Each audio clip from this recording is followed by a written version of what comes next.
बिहार के सोनपुर में हर साल कार्तिक पूर्णिमा में लगता है। ये एशिया का सबसे बड़ा पशु मेला है। मेले को हरिहर क्षेत्र मेला के नाम से भी जाना जाता है, जबकि स्थानीय लोग इसे छत्तर मेला पुकारते हैं। बिहार की राजधानी पटना से लगभग 25 किलोमीटर तथा वैशाली जिले के मुख्यालय हाजीपुर से 3 किलोमीटर दूर सोनपुर में गंडक के तट पर लगने वाले इस मेले ने देश में पशु मेलों को एक अलग पहचान दी है। इस महीने के बाकी मेलों के उलट यह मेला कार्तिक पूर्णिमा पर स्नान के बाद शुरू होता है। एक समय इस पशु मेले में मध्य एशिया से कारोबारी आया करते थे। अब भी यह एशिया का सबसे बड़ा पशु मेला माना जाता है। सोनपुर पशु मेला में आज भी नौटंकी और नाच देखने के लिए भीड़ उमड़ती है। एक जमाने में यह मेला जंगली हाथियों का सबसे बड़ा केंद्र था। मौर्य वंश के संस्थापक चंद्रगुप्त मौर्य, मुगल सम्राट अकबर और 1857 के गदर के नायक वीर कुंवर सिंह ने भी यहां से हाथियों की खरीद की थी।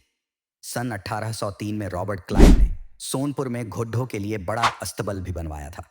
एक दौर में सोनपुर मेले में नौटंकी की मल्लिका गुलाब बाई का जलवा होता था।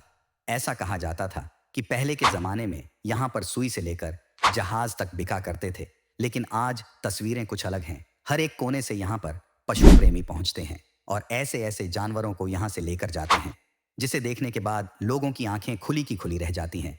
इसके साथ ही आज नौटंकी हॉल की जगह अब थिएटर खुल चुके हैं और ऐसे बहुत सारी नायाब चीजें आप वहां पर प्राप्त कर सकते हैं, जो अपने पूरे हिंदुस्तान में कहीं पर भी देखी ही नहीं होगी। नवंबर और दिसंबर के लगभग 20 या 26 तारीख से यह मेला शुरू होता है और पूरे एक महीने तक इसकी रंगत फिजाओं में आप देख सकते हैं। यहाँ हाथी और घोड़ों की खरीद हमेशा सुर्खियों में रहती है। पहले यह मेला हाजीपुर में हुआ करता था और तब सिर्फ हरिहर नाथ की पूजा सोनपुर में होती थी। लेकिन इसके बाद में मुगल बादशाह, जिसे कौन नहीं जानता, औरंगजेब के आदेश से यह मेला सोनपुर में ही लगने लगा। सन 2001 में सोनपुर मेला में लाया गया।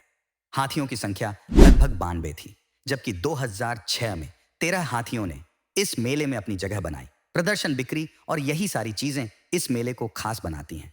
मेले में नौका दौड़, दंगल, वाटर स्पिंग सहित विभिन्न प्रकार के खेल व प्रतियोगिताओं का भी आयोजन किया जाता है।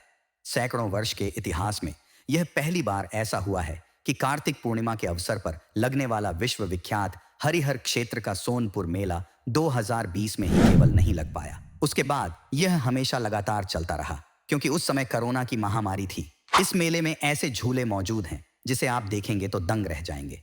दरअसल इस तरह के मेलों में बच्चे से लेकर बुजुर्ग तक हर कोई आना पसंद करता है, तो उनका भी ख्याल बड़े ही अच्छे तरीके से यहाँ पर रखा जाता है और पूरे एक महीने तक इन झूले के मालिक के घर उनकी रोजी रोटी, उनका चूल्हा चलता है, क्योंकि कमाई इतनी बढ़िया होती है कि इस महीने हर कोई खुशी से अपना पेट भर सकता है। अगर हम बात करें यहाँ की सुरक्षा की, तो हर वर्ष सोनपुर मेला के दौरान पूरी अवधि में जिले के विभिन्न थाना क्षेत्रों से आने वाले पुलिस पदाधिकारियों व कर्मियों यहाँ पर पूरे महीने हर एक इंसान की सुरक्षा के लिए हाजिर होते हैं। वही उनके ठहरने की व्यवस्था सोनपुर मेला क्षेत्र में पढ़ने वाले स्कूल एवं कॉलेजों में ठहरने की व्यवस्था की जाती थी। आज के लिए इतना ही। वीडियो पसंद आई तो लाइक करें, ज्यादा से ज्यादा शेयर और हमें कमेंट में बताएं। क्या आप कभी सोनपुर मेला गए हैं या जाने की प्लानिंग कर रहे हैं? और ऐसी इंटरेस्टिंग और नॉलेजेबल वीडियोस के पेज को फॉलो और सब्सक्राइब करें।